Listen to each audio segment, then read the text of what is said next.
Si alguien se le acercara y le dijera, «No sé nada acerca de Dios, pero me gustaría saber», ¿podría decirme o explicarme algo acerca de su Dios? ¿Qué palabras usaría para describir al Señor?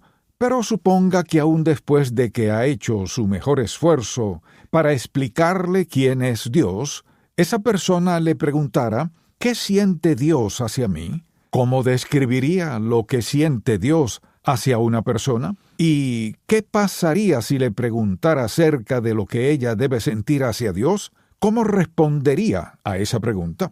¿Cómo debe responder y cómo debe actuar en relación con nuestro Padre Celestial? Al terminar esa conversación y cuando esa persona se vaya, ¿acaso se irá desalentada, confundida y con la sensación de que es incompetente e insignificante y de que no tiene mucha esperanza de entablar una relación personal con Dios? ¿O se irá confiada y segura de que de alguna forma podrá tener una relación personal con el Señor? ¿Cómo se sentirá? Al pensar en lo que otros creen acerca de Dios, nos damos cuenta por qué algunos no desean que Él sea parte de su vida. ¿Saben por qué?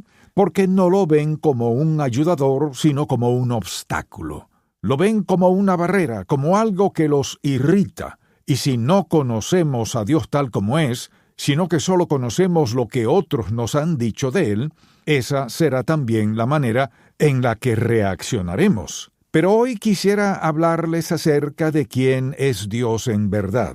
Me gustaría que hablemos de lo que ha dicho sobre sí mismo y en el énfasis que se hace en el Nuevo Testamento. Escuchen lo que dice al respecto en 1 de Pedro capítulo 5 versículos 6 al 10. Humillaos pues bajo la poderosa mano de Dios, para que Él os exalte cuando fuere tiempo, echando toda vuestra ansiedad sobre Él, porque Él tiene cuidado de vosotros. Sed sobrios y velad, porque vuestro adversario el diablo, como león rugiente, anda alrededor buscando a quien devorar, al cual resistid firmes en la fe, sabiendo que los mismos padecimientos se van cumpliendo en vuestros hermanos en todo el mundo. Mas el Dios de toda gracia, que nos llamó a su gloria eterna en Jesucristo, después que hayáis padecido un poco de tiempo, Él mismo os perfeccione, afirme, fortalezca y establezca. Y bien, veamos lo que la gente piensa y siente acerca de Dios. Desde luego, hay algunos que dicen, no existe Dios como tal, solo es un concepto mental creado por aquellos que son débiles, quienes por lo tanto necesitan algo en que creer y alguien de quien depender, así que Dios es creación de la propia mente del hombre. Por eso lo ignoran. También están aquellos, por ejemplo, que dicen que Dios es una fuerza impersonal que mora en algún lugar del universo. No es algo que es asequible, no se puede alcanzar ni tampoco es un objeto animado, solo lo ven como algo impersonal. Por consiguiente, no puede ayudarles, pues se trata de una fuerza impersonal en algún lugar que de cierta manera gobierna las cosas. Hay otros que solo lo ven como un padre benevolente, quien solo ve lo bueno que hay en todos sus hijos. Estos son los que proclaman que un día, sin importar lo que haya sucedido, sin importar lo que cada ser humano haya hecho o el comportamiento que hayan tenido, el Señor nos llevará a todos al cielo. De acuerdo con ese punto de vista, todos pasaremos la eternidad en el mismo lugar. Creen que no hay nada de qué preocuparse. También están los que creen que el Señor es un Dios de juicio, de justicia y de condenación. Solo lo ven como un ser que reina y juzga desde su trono, donde sostiene el libro en que está registrado todo lo que hacemos. Creen que lleva la cuenta de cada uno de nuestros pecados, de cada equivocación que cometemos, de todo lo malo que hacemos. Por consiguiente, solo hacen énfasis en las leyes, regulaciones y normas que debemos guardar. Creen que deben hacer todo eso con tal de ser hechos aceptos ante los ojos de Dios. En otras palabras, tienen una meta etérea que no pueden describir ni alcanzar. Creen que deben hacer su mejor esfuerzo para llegar a la norma trazada. Sin embargo, Una vez que creen haberlo hecho, lo más seguro es que esa norma será elevada un poco más por Dios. Tendrán que tratar de saltar un poco más alto cada vez hasta que lleguen al punto donde se pregunten lo siguiente: ¿qué tan bueno debo ser para poder agradar al Señor? Estas personas viven esclavizadas al temor que sienten hacia ese Dios de condenación, de juicio y de ira que creen que solo actúa con base en la ley y las normas. ¿Qué sucede entonces? Avanzan con dificultad en la vida. Tratan de agradar a Dios, de vivir de acuerdo con esas normas, de imitar a otras personas, se juzgan y se condenan a sí mismos, dañan su concepto propio y oran como si fueran esclavos del Señor, pues viven encadenados, llenos de incertidumbre, dudas y temores. ¿Qué clase de Dios es ese? Eso es lo que les han enseñado y lo que han llegado a creer. ¿Acaso es eso lo que desean creer? Por supuesto que no. ¿Creen en eso porque es la verdad? No. Y el asunto principal no es lo que las personas creen, sino lo que es verdad. ¿Y cuál es la verdad acerca de Dios? ¿Es un Dios de juicio y condenación? ¿Acaso lleva la cuenta de todo lo que hacemos? Quizás algunos al escucharme decir esto se pregunten: ¿acaso no enseña la Biblia que habrá un juicio? Sí, eso es lo que enseña. Habrá un juicio de recompensas para los creyentes, para los que recibieron a Jesucristo como su Salvador. No se trata de un juicio de condenación y castigo. Es un juicio en el que Dios recompensará a sus hijos por la vida que han llevado.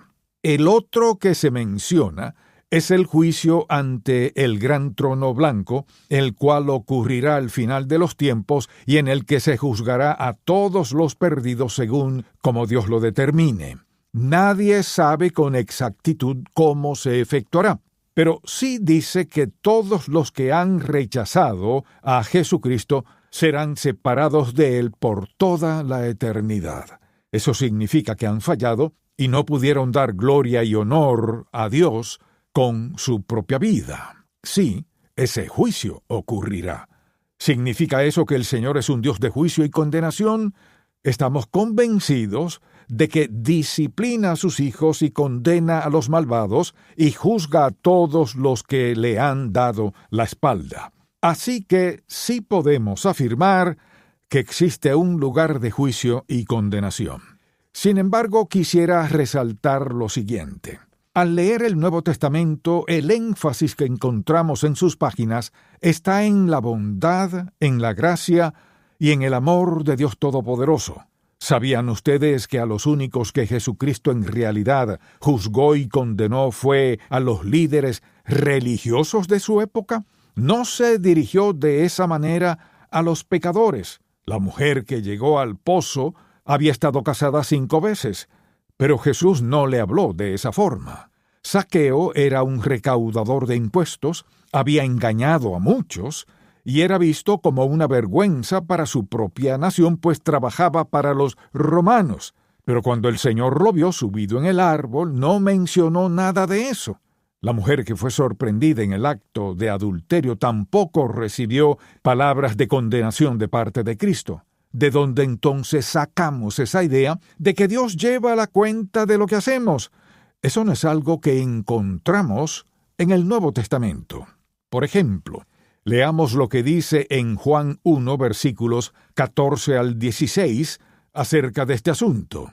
Y aquel Verbo fue hecho carne y habitó entre nosotros, y vimos su gloria, gloria como del unigénito del Padre, lleno de gracia y de verdad.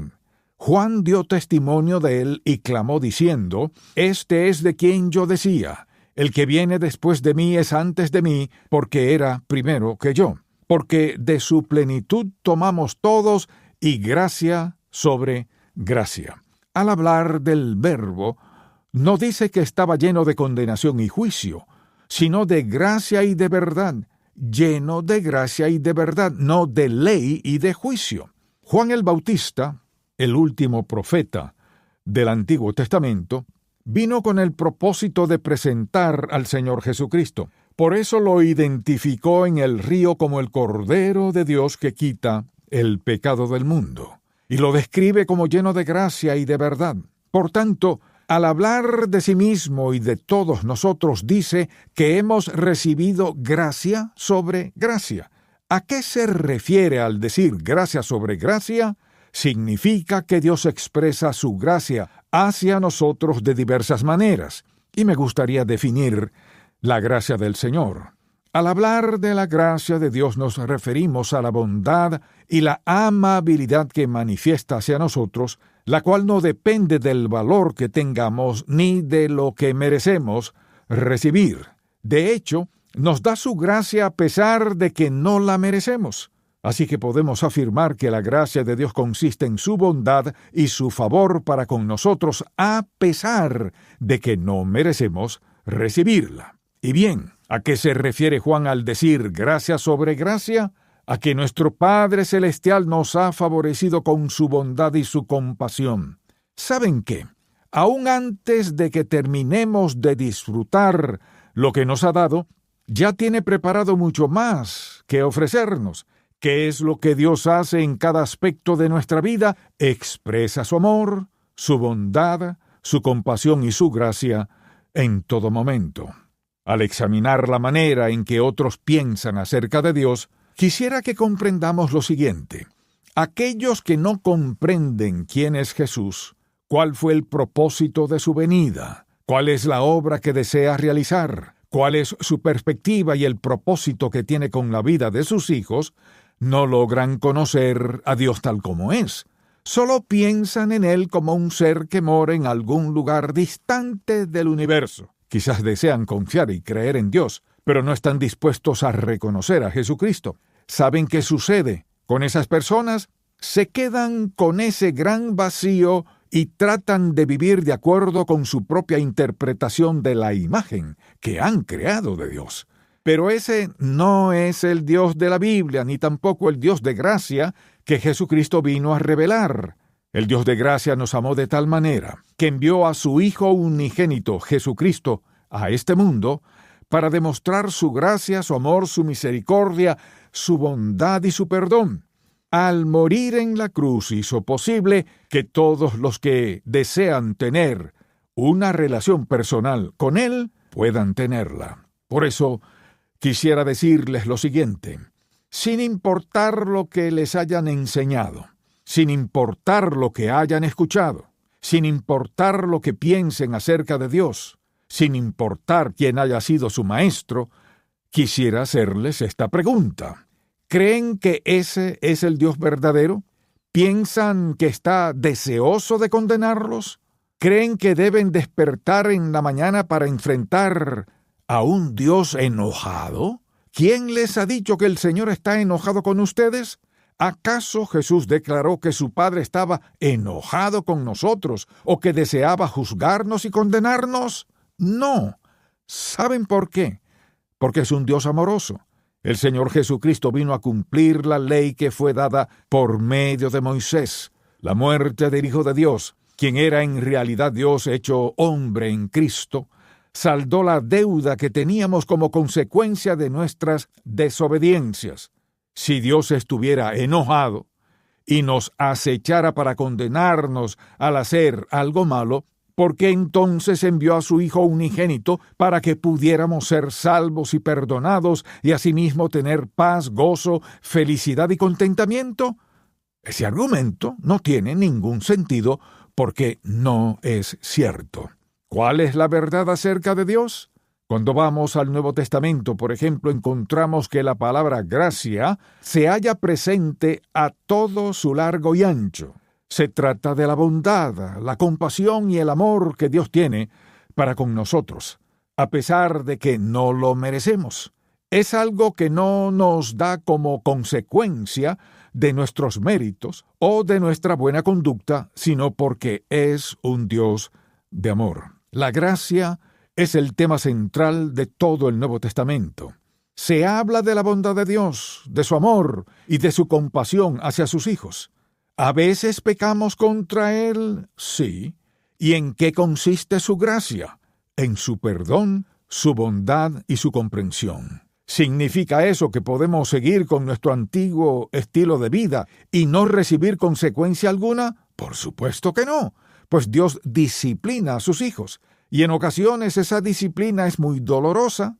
Y usted dirá, si en verdad nos ama y si es un Dios de gracia, ¿por qué entonces la disciplina? Si el Señor no nos disciplina cada vez que nos pasamos de la raya, si no nos disciplina al pecar, entonces no sería un Dios de gracia. Eso no es bondad, ni compasión, ni amor. Si permitiera que siguiéramos adelante con aquello que al final nos destruirá, no sería un Dios de gracia. Eso solo demostraría su indiferencia hacia nosotros, pero esa no es la forma en la que actúa, pues es un Dios de gracia. Si nos acercamos al trono de la gracia, encontraremos todo el perdón que necesitamos recibir. Si nos acercamos al trono de gracia, encontraremos la ayuda que necesitamos en el tiempo preciso, sin importar de qué se trata la situación que enfrentamos. En ningún momento dice que acercará su trono a nuestra vida. Somos nosotros los que debemos acercarnos a su trono de gracia, es decir, que debemos tomar la iniciativa. Tenemos que desear hacer eso,